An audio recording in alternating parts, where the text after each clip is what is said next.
Wet-Togetherness. Bodies exceed humanity. They remind us that we are part of something vaster and smaller, more complex, more connected than our mere existence as an atomized species.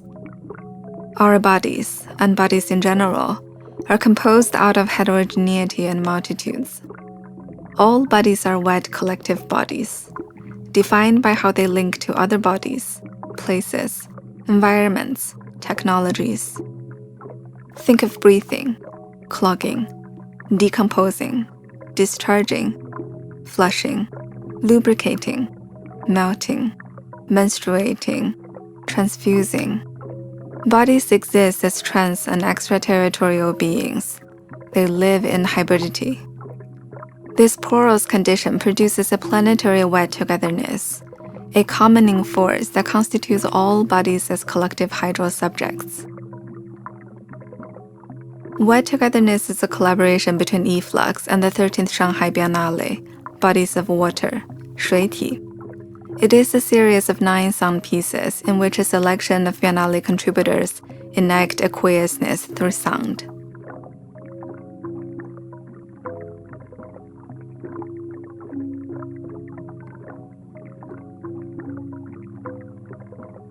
Episode 3. Flushing. Pipes connect our bodies with larger ecosystems. They help dispose of and relocate sewage while sustaining the image of its disappearance. Pipes enact the apparent separation between humans and their waste. They are part of the physiological trait, for they help us get rid of that which we no longer want to recognize as ours. The following conversation is joined by Haopei Chu and Liam Yang. My name is Chu Haopei. I'm a visual artist from Singapore. My practice has always been informed by my long-standing interest in the interrelations between culture and the environment. Between these themes, I often explore the shifting physical, sociological, and emotional connections with our natural and urban landscapes by interweaving the processes of engagement, documentation, and research. As a result, my works focus on the overlooked and accidental, and most often it unravels the complexities of environmental and cultural loss or resurgence shaped by political, economic, and social factors.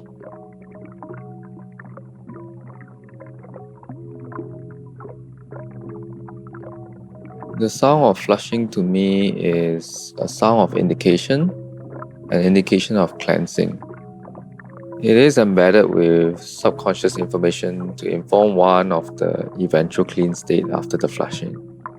But at the same time, it is also a sound that suggests force, process, and fluidity. Force is exerted to create the flushing motion. And in this process, different liquids mix together and converge towards a final destination dictated by the forces. Perhaps one can say it is similar to a vortex, where all things within reach converge into one, ending up in an unknown space.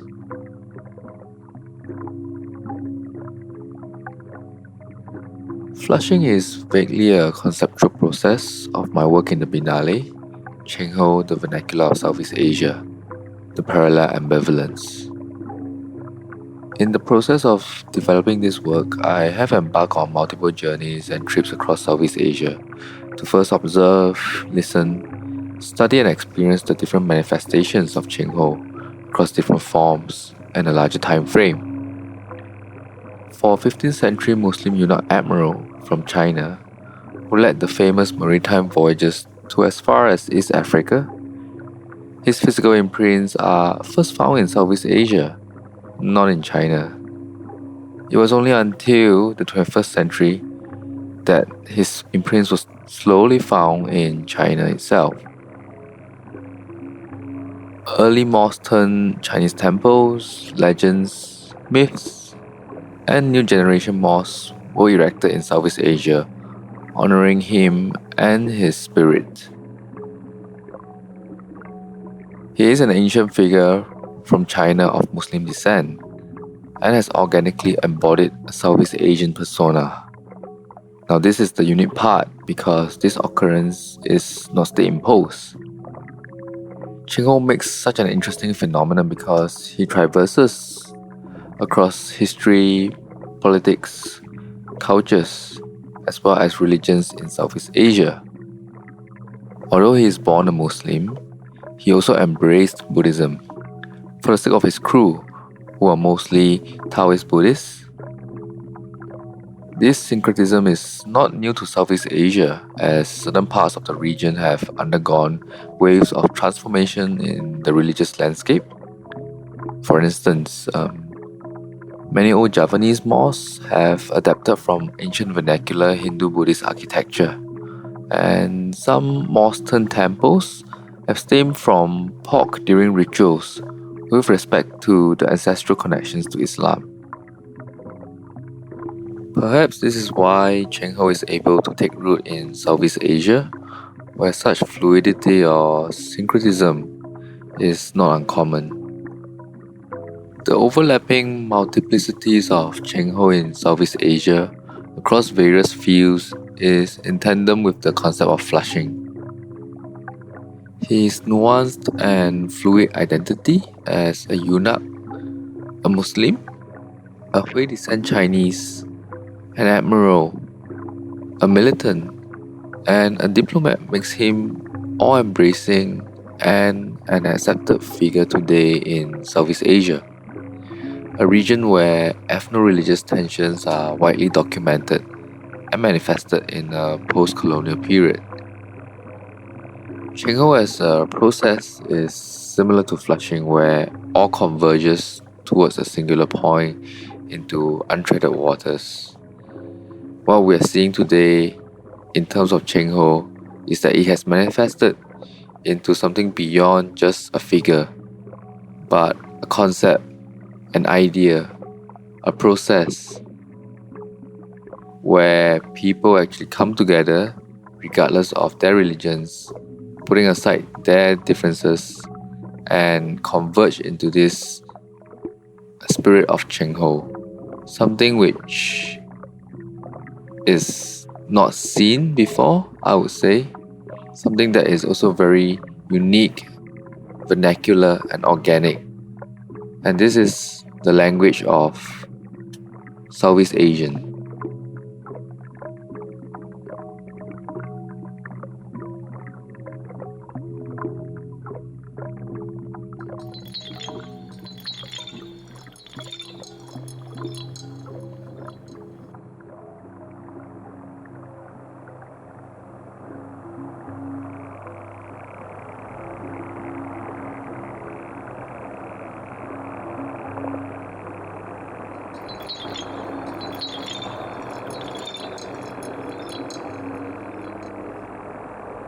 Flushing is an act of cleansing or purging. The traces of what was is washed away. Flushing is a reset, the end of one cycle and the beginning of another. At the Shanghai Biennale, we are screening a film called Planet City. It's a film set in a single city for the entire population of the Earth. Planet City is a form of purging and cleansing, where the things that are flushed are us. A provocation that imagines us washing away the remnants of the catastrophic planetary-scaled city we all currently occupy. Following centuries of colonization, globalization, and never-ending economic extraction, we have remade the world from the scale of the cell to the tectonic plate. Urban development has forever changed the composition of the atmosphere, the oceans, and the earth. There is no city and country anymore. There is no nature and technology, but instead we have engineered a continuous urban construct that stretches across the entirety of the earth, an unevenly distributed megastructure hiding in plain sight. It wasn't master planned by a single imperial power or a cyberpunk megacorporation. It was slowly stitched together from stolen lands by planetary logistics, where landscapes have become resource fields, countries have become factory floors, The countryside has become industrialized, and the oceans have become conveyor belts. In this moment without a future, a slow-motion catastrophe that envelops us at a speed that makes it comfortable to ignore, we can talk about this new kind of planet city that we've created for the Biennale. It's a counter-narrative, a concentrated city for the entire population of the Earth, the anti-city to the sprawl we all inhabit. A single city for 10 billion people, the projected global population of 2050. A city from which 10 billion people surrender the rest of the world to a global-scale wilderness and the return of stolen lands, where we are flushed from the Earth to retreat, to leave space. Seminal biologist Edward O. Wilson imagined a new world he called Half-Earth, his own version of flushing or purging the planet, a plan to stave off mass extinction by devoting half the surface of the Earth completely to nature. For Wilson, the magnitude of the problems that face us are too large to be tackled by small gestures, and any solution must respond to this scale and urgency. The byproduct of Wilson's global park is the massive consolidation of all of our existing cities and lifestyles that would be required to withdraw to the remaining 50% of the Earth. Would we be willing to make such an extraordinary change? What would our lives in this new world order look like? This is the speculation where Planet City begins, a radical reversal of our planetary sprawl. Such extraordinary crises require the most radical and bold responses. How far could we push Wilson's proposal to save the Earth? In its most provocative form, if we were to reorganize our world at the intensity of the densest cities that we currently occupy, then Planet City could actually exist on as little as 0.02% Earth. Could we imagine a global consensus to retreat from our vast network of cities and entangled supply chains into this one hyperdense metropolis? A voluntary and multi-generational retreat and flushing of the existing sprawling cities we all inhabit. It's a slow and deliberate migration, based not on a compulsory mandate or a central governing body enforcing a decree. Across time, across generations and lives, the city grows. Although wildly speculative, the project is a grounded and possible proposal, developed from real calculations, cutting-edge research, and the support of a distributed council of acclaimed environmental scientists, technologists, economists, and authors from all over the world.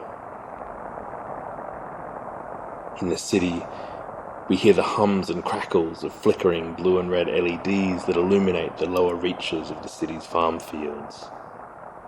It smells of soil and hard drives and sweet fruit. A purple sunrise over a new kind of wild. The city itself is flushed. The batteries of Planet City are alive with fish and algae as excess wind and solar power pumps water through canals to high-altitude holding lakes in the city's upper floors. Lithium batteries are replaced by the potential energy of elevated water bodies snaking amongst the towers. When needed, the dams open, the city canals are flushed, and the turbines turn. Tides rise and fall as lights glow, televisions blare, and hard drives spin. Sheer cliff walls now mark the edge of our new, concentrated Planet City, and everything beyond is rewilding in our wake. The invisible lines that once divided up the world have faded beneath the trees. Planet City is after geography, beyond jurisdiction. Some will stay behind, stubborn holdouts refusing to leave, and others will remain as stewards of the land. And one day, When the carbon is tucked away and the soil is black, we all might return again. But until then, as we gaze out over our planet city, we need to radically embrace the uncomfortable place we now all occupy in a world where we are no longer at its center. Beyond its new coast of city walls, where the forests are returning and the ground is rewilding, we make space for other species and support the ecologies and systems we once thought beneath us. At present, we chart territory for the extraction of wealth. Outside of Planet City, we mark out regions just in order to leave them empty. Suggestive of a national park boundary, we might draw a line on the earth not to own, develop, or occupy, but to keep us out, to flush us, and to scaffold its recovery. Here, technology is deployed to intensify human activity and to make room for an intentional landscape, a carbon sink wilderness, and a voluntary exclusion zone. And we will keep to the edges, watching on from afar. The beginnings of Planet City is the end of human-centered design. In a world that has been entirely remade through the extractive processes of colonialism, Planet City is both already here and entirely imaginary. It is a fiction shaped like a city, simultaneously an extraordinary image of tomorrow and an urgent examination of the environmental questions that are facing us today.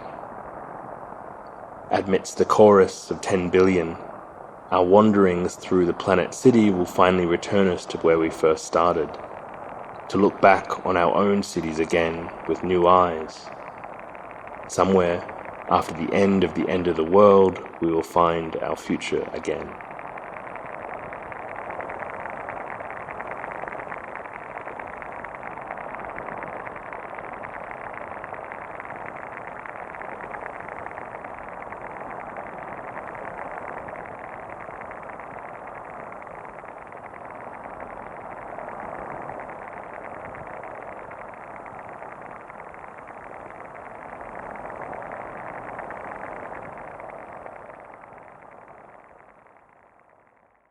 Wet-Togetherness is a collaboration between e-flux and the 13th Shanghai Biennale, Bodies of Water, 水体, curated by Andrés Jaque, Marina Otero Verzier, Lucia Pietroiusti, Filipa Ramos, and Yomi, and organized and promoted by the Power Station of Art.